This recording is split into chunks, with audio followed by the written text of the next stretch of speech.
Commander Lyra Winters stood at the observation deck of the Earth Defense Station vigilant, watching the sleek Valerian diplomatic vessel approach. The alien ship's crystalline structure caught Earth's light, creating rainbow refractions across the station's reinforced windows. 6 months had passed since humanity's first contact with the Valerians, and today marked the signing of the historic peace treaty. Behind her practiced diplomatic smile, Lyra carried the weight of Operation Shadow Shield. While the public celebrated the dawn of interstellar relations, Earth's military forces worked tirelessly in secret facilities across the solar system. The Valerians' advanced technology was impressive, but something about their rapid approach to Earth had triggered ancient survival instincts in humanity's military leadership. "Commander," Lieutenant James Rodriguez's voice crackled through her comm, "the secondary defense grid is online and cloaked. The Valerians won't detect it during their approach." "Acknowledged," Lyra responded, keeping her voice neutral. The station's visible defenses were minimal, a show of trust. But beneath the peaceful exterior, humanity had constructed a web of automated defense platforms, hidden shipyards, and emergency protocols that would make even the most aggressive species think twice about betrayal. Ambassador Thorin, the Valerian representative, emerged from their ship with an entourage of tall, ethereal beings. Their translucent skin seemed to pulse with internal light, and their movements carried an almost hypnotic grace. "Commander Winters," Thorin's translator conveyed their melodious speech, "we are honored by Earth's trust and friendship." The signing ceremony proceeded smoothly, broadcast across Earth and its colonies. Speeches were made about unity, progress, and shared scientific advancement. The Valerians offered access to their faster-than-light travel technology, while Earth promised to share its unique innovations in artificial intelligence and quantum computing. In the following weeks, joint research stations were established, and cultural exchange programs flourished. But in classified facilities deep within Mars' canyons and Europa's ice sheets, humanity's engineers worked to adapt Valerian technology for potential military applications. Not out of malice or distrust, but from a deep-seated understanding that peace was best preserved through strength. 3 months after the treaty signing, the first warning came. A Valerian long-range scout detected unusual energy signatures from the direction of the Carina Nebula. Their scientists dismissed it as natural phenomena, but Earth's military analysts saw patterns that matched weapons testing. During a private meeting in her secure office, Lyra reviewed the data with Admiral Hassan Ibrahim. "The Valerians aren't military strategists," Hassan observed, studying the energy patterns. "Their species evolved without significant internal conflicts. They don't look for threats because they've never needed to. And we've looked for nothing else throughout our history," Lyra added, thinking of the countless wars that had shaped human development. "Should we tell them about our defensive preparations?" Hassan shook his head. "Not yet. Let's gather more data. If there is a threat out there, humanity's paranoia might just save both our species." The warning signs continued to accumulate. Unexplained disappearances of automated probes near the nebula's edge. Strange gravitational distortions that suggested large-scale fleet movements.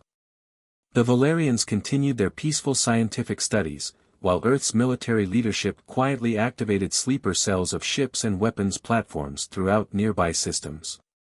On the surface, humanity embraced its role as the younger, learning civilization. Valerian educators were welcomed into Earth's institutions, sharing their advanced understanding of physics and biology. Meanwhile, human military analysts studied every scrap of historical data the Valerians shared, noting the patterns of species that had mysteriously gone silent over the millennia. 1 year after first contact, Lyra stood on the same observation deck, watching a different kind of ship approach. This one was classified, its existence known only to a select few. The vessel represented humanity's first successful fusion of Valerian FTL technology with Earth's most advanced weapons systems. "The cracks in are coming," she whispered to herself, using the name their analysts had discovered in ancient Valerian records. "And whether our new friends realize it or not, humanity will be ready." As she watched the experimental ship dock, Lyra reflected on the dual nature of human civilization, extending one hand in peaceful greeting while the other remained ready on the sword. It wasn't deception, but rather the hard-learned wisdom of a species that had survived countless conflicts.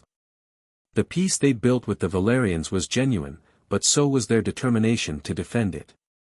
The first part of humanity's greatest test was about to begin, and Lyra knew that the survival of two civilizations might depend on humanity's unique balance of trust and preparedness. The sword they'd forged in peace would soon be unleashed in war. The first cracks in attack came without warning. A Valerian research outpost near the Carina Nebula disappeared in a flash of quantum fire, its last transmission containing only screams and strange, guttural sounds. Within hours, long-range sensors detected a massive fleet emerging from previously hidden staging points. "They've been watching us for months," Director Kai Tanaka addressed the emergency session of Earth's Defense Council. The holographic displays showed hundreds of enemy vessels, their biomechanical designs unlike anything humanity or the Valerians had encountered. The Kraxen weren't just testing weapons, they were studying our responses, our weaknesses. Admiral Ibrahim's hologram nodded grimly. The Valerian High Council is in chaos. Their entire defense doctrine was based on the assumption that advanced species would be peaceful. They have ships, but no real combat experience.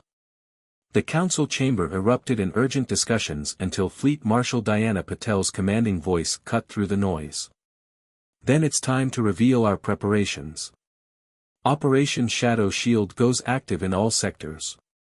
Across the solar system and beyond, hidden military installations hummed to life. Automated defense platforms decloaked, their weapons arrays tracking the approaching enemy. Stealth shipyards that had been disguised as mining operations began launching vessels equipped with hybrid human-Valerian technology. Commander Winters, now aboard the advanced destroyer Vigilance Sword, coordinated with Valerian representatives. "Ambassador Thorin, we need to integrate our forces immediately. Your ships have superior FTL capabilities, but our weapons and tactical systems are better suited for combat." The ambassador's usual composure had cracked, their bioluminescent patterns showing clear signs of distress. You were preparing for this all along. Even while we spoke of peace. "We prepared because we valued that peace," Lyra explained. "Earth's history taught us that strength and readiness are the best deterrents to war. Now, those preparations might save both our civilizations." The first wave of Kraxen ships hit the outer defense lines with devastating force. Their biological weapons corroded through standard shields, while their ships seemed to heal from conventional damage. But humanity's paranoia had bred innovation, quantum-locked armor that resisted biological attacks, and AI-driven targeting systems that could predict and exploit the enemy's regenerative patterns. In the Epsilon sector, Lieutenant Rodriguez commanded a squadron of stealth fighters against a Kraxen dreadnought. The massive enemy vessel regenerated faster than their weapons could damage it, until James noticed a pattern. "All units, coordinate fire on these temporal nodes. Their healing factor creates quantum echoes we can trace back to source points."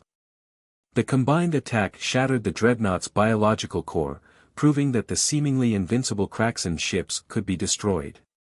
Similar discoveries were made across the battle lines as human tactical innovations complemented Valerian technical knowledge. But the victories came at a cost. Earth's hidden fleets could match the Kraxen's technology, but not their numbers. For every enemy ship destroyed, 3 more emerged from the nebula. The front lines began to buckle under the relentless assault.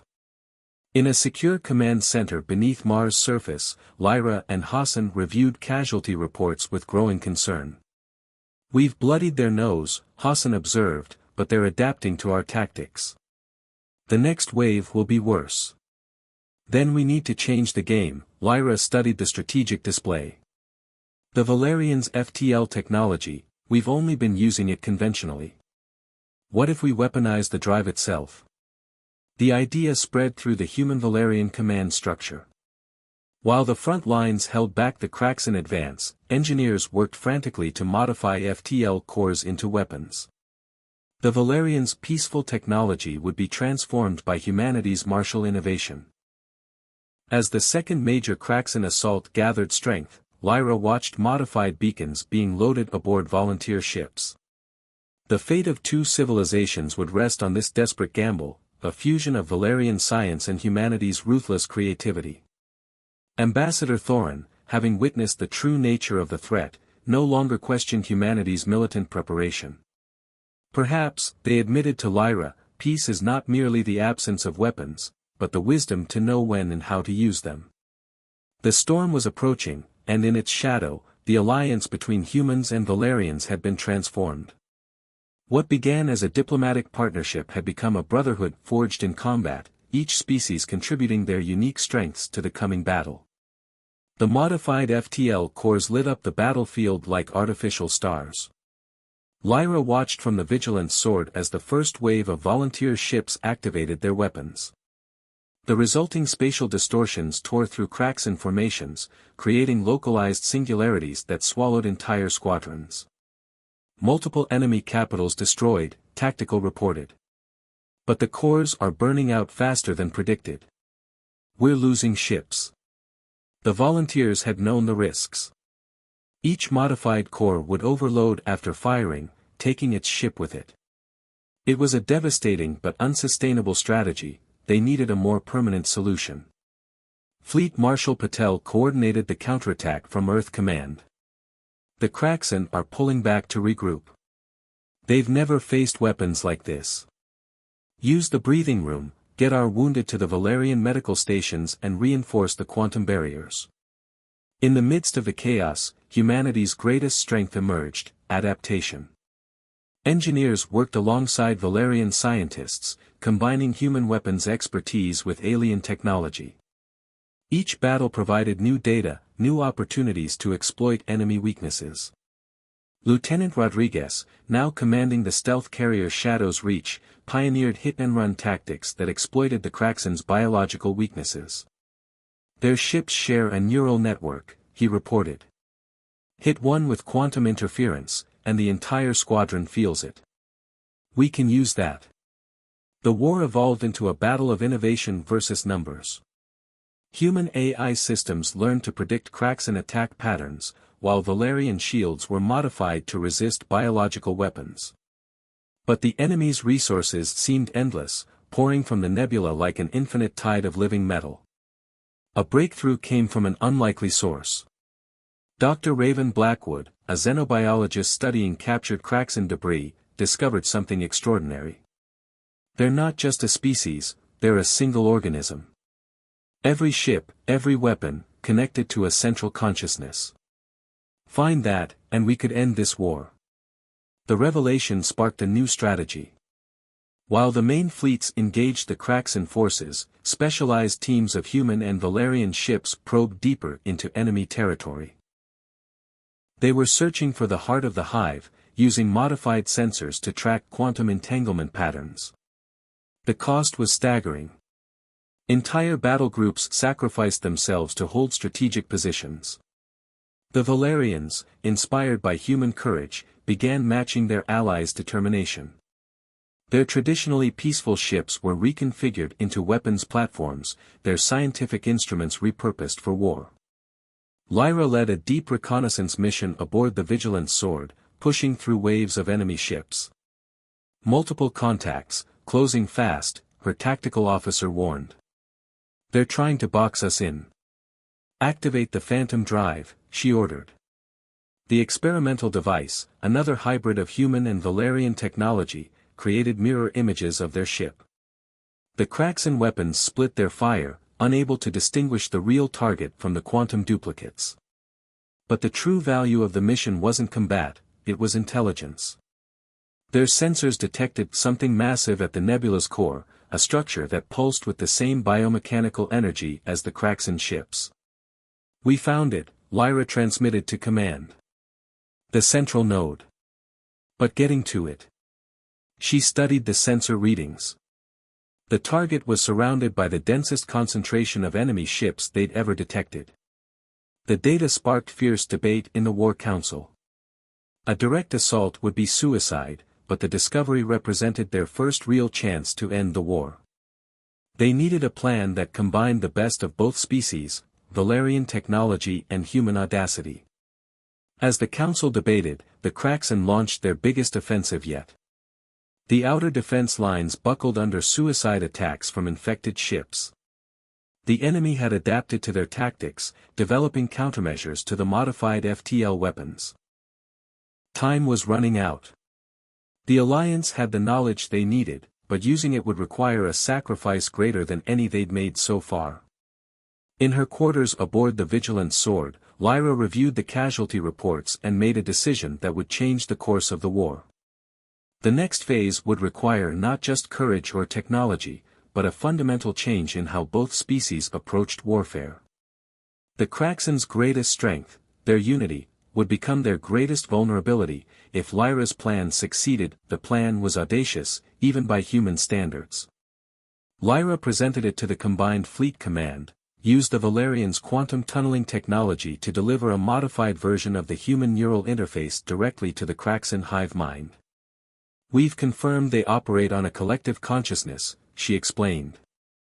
"Their strength is their unity, but unity requires communication.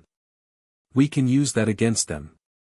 The human neural interface, originally designed for controlling Earth's defense networks, had been adapted by Dr. Blackwood's team to interface with Kraxan biology. But delivering it would require penetrating to the heart of their territory. "Suicide mission," Admiral Ibrahim stated flatly. "The neural payload has to be delivered directly to their central node. No unmanned vessel could navigate their defenses." "I'll lead it," Lyra volunteered. "The Vigilant Sword has the best stealth systems in the fleet. We can make it." The mission launched under cover of the largest offensive yet. Every remaining ship in the human Valerian fleet engaged the Kraxan forces, drawing them away from the nebula's core. The sacrifice would be enormous, but necessary. Lyra's strike team consisted of 3 ships, the Vigilant Sword, a Valerian quantum tunneler, and the Shadow's Reach under Rodriguez's command. They slipped through the chaos of battle, using the quantum duplicator technology to confuse enemy sensors. "Multiple contacts, closing fast," Tactical reported. "They know we're here." The Kraxan response was devastating. Waves of biomechanical fighters swarmed their position, while larger ships moved to cut off their retreat. The Shadow's Reach took heavy damage covering their advance. "We're not going to make it back anyway," Rodriguez's voice crackled through the calm. "Go. We'll give them something else to think about." His ship turned to engage the pursuers, launching its remaining phantom drones. The Valerian quantum tunneler, piloted by Ambassador Thorin themselves, pushed its systems beyond safe limits. "The corridor will only hold for moments," they warned. "Too much quantum interference." Lyra guided the Vigilant Sword through the momentary breach in spacetime. They emerged deep within the nebula, face to face with the Kraxan central node. The massive structure pulsed with malevolent energy, organic and mechanical components intertwined in impossible ways. "Multiple hull breaches," her XO reported.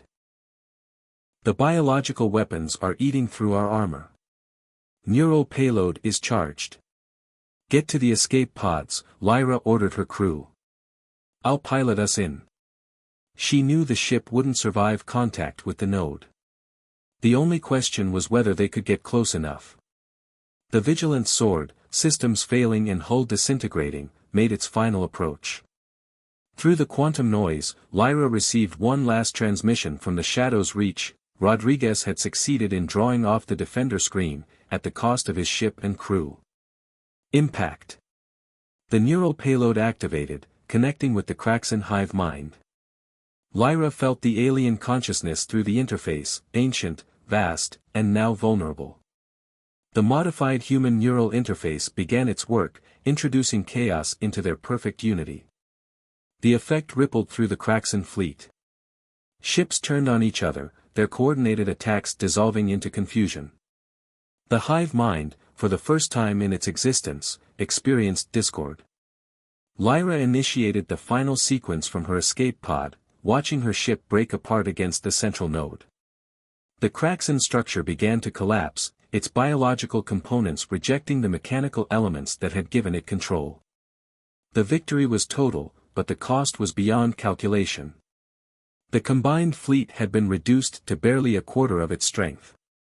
The Shadow's Reach, the Quantum Tunneler, and countless other ships were lost with all hands. As rescue ships approached her pod, Lyra received the fleet-wide transmission: the remaining Kraxan vessels were retreating, their unity shattered.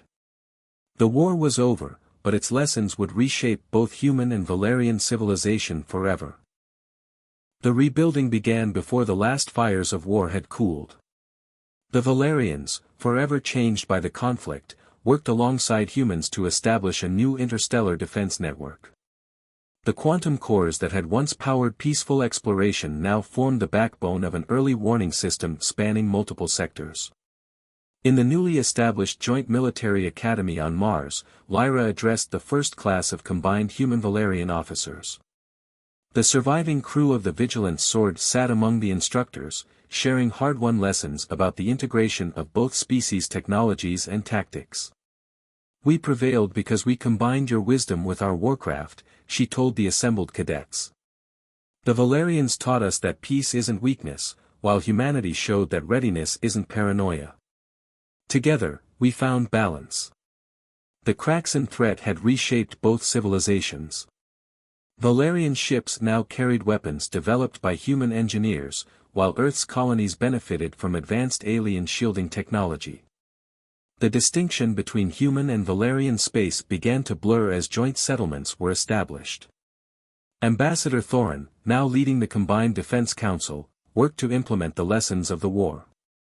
"We monitor the remnants of the Kraxan carefully," they reported. "Some survived, scattered and disconnected. But without their unity, they pose no existential threat." The fragments of Kraxan technology yielded new discoveries. Dr. Blackwood's team found ways to adapt their biological regeneration for medical purposes, while the quantum communication networks improved faster-than-light travel efficiency.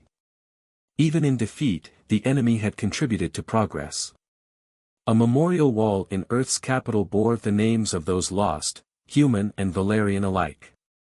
Lieutenant Rodriguez's sacrifice was honored with the highest awards of both species. The Shadow's Reach's final stand had become legendary, studied by tactical students as an example of perfect coordination between allied forces. Admiral Ibrahim retired from active service to lead the development of new defensive technologies. "The next threat won't be like the Kraxan," he warned. "But we'll face it together, stronger for what we've learned." The Vigilance Sword's neural payload had done more than defeat the enemy, it had demonstrated the potential for deep integration between different forms of consciousness. This led to breakthroughs in human-AI interaction and improvements in Valerian biotechnology. 5 years after the war's end, Lyra stood on the observation deck of the New Earth Defense Station Unity. Below, ships of both species moved in practiced formation, their crews representing the best of both civilizations. The peace they'd fought for had been worth every sacrifice. "Commander," a young Valerian officer approached with a data pad. Long-range sensors detect unusual energy signatures from the direction of the Carina Nebula. Lyra accepted the pad, studying the readings. They weren't Kraxan signals, something new was stirring in the depths of space. But this time, humanity and the Valerians would face it as one, forged in peace, tested in war, and united in purpose. "Alert the combined fleet," she ordered. "But not in fear, in readiness. Whatever comes next, we face it together." Above the station, human and Valerian ships moved in perfect coordination, their crews bound by shared history and common cause. They had learned that true strength lay not in weapons or technology alone, but in the unity of different people standing together against the darkness. The next chapter of their story was beginning, and this time, they were ready for anything the universe might throw at them.